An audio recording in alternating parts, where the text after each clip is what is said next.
So I got the MGC 6x6 almost 2 months ago, and I think it's pretty safe to say that it has exceeded most of my expectations. 6x6 hardware is no doubt the worst as a whole compared to other end-by-end events in the WCA, which makes sense due to the fact that it is the highest order puzzle with an even amount of layers, and cubes with an even number of layers generally tend to have worse performance compared to those with odd numbered layers.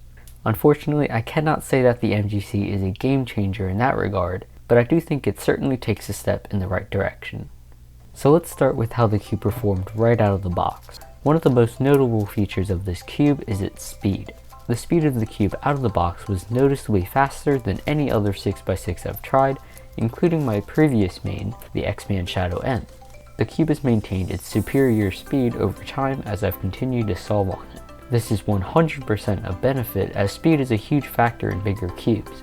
The faster and more effortless turning makes it much easier to achieve faster times on this cube, and also allows for longer solving sessions where my hands don't tire out as quickly. Moving away from the actual performance of the cube for a second, the price is definitely a huge plus. Coming in at only around $25, this cube costs roughly half of what previous magnetic flagship 6x6s cost. Personally, I find that the MGC performs even better than any of these cubes, so the price just makes it even better. With this kind of price, I don't see any reason to go out and buy a cube that is more expensive like the Aoshi or the Shadow. A $25 magnetic 6x6 that performs this well should be the purchase of choice for literally any cube that is in the market for a speed solvable 6x6. Of course, if this price tag does happen to be slightly too much, then there are more budget options, but I've not tried any of these and I doubt that they would outperform this cube. Basically, if $25 is within your budget, this cube is undoubtedly the one to get as of now.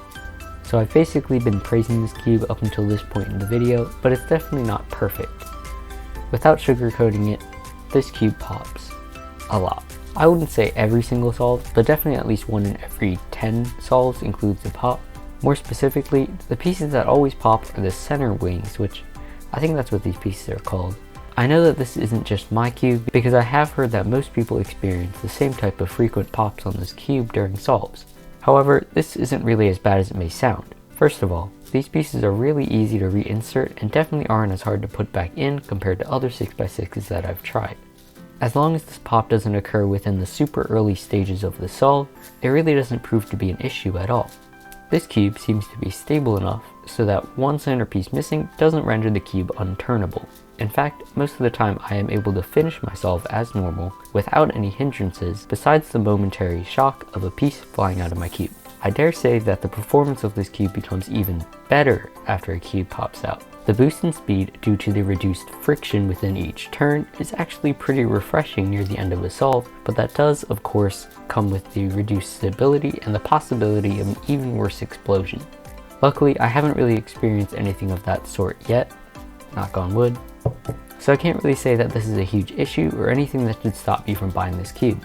Also, for those of you who don't know, the WCA regulations allow for one of these centerpieces to be detached from the cube, and the cube is still considered solved.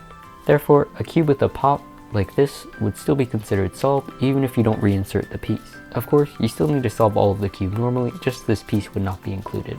One last thing, specifically comparing this cube to the X-Man Shadow 6x6, they are listed at the same size of 65mm, but I do feel that it is worth noting that the MGC does feel slightly bigger while solving. This might just be me, but the rather bubbly shape of the pieces, for lack of a better term, results in a slightly larger feel in my hands. Of course, this is a really minor complaint, and it has not stopped me from using this cube as my main. So yeah, the MGC 6x6 totally receives my top recommendation. While it's definitely not perfect, and I do see 6x6 hardware improving in the future, this cube is definitely the best that I've tried. I've broken every single one of my PBs with this cube, and I can't wait to use it in a competition and hopefully break all my PRs as well.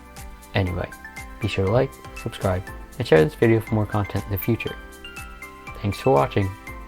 Bye.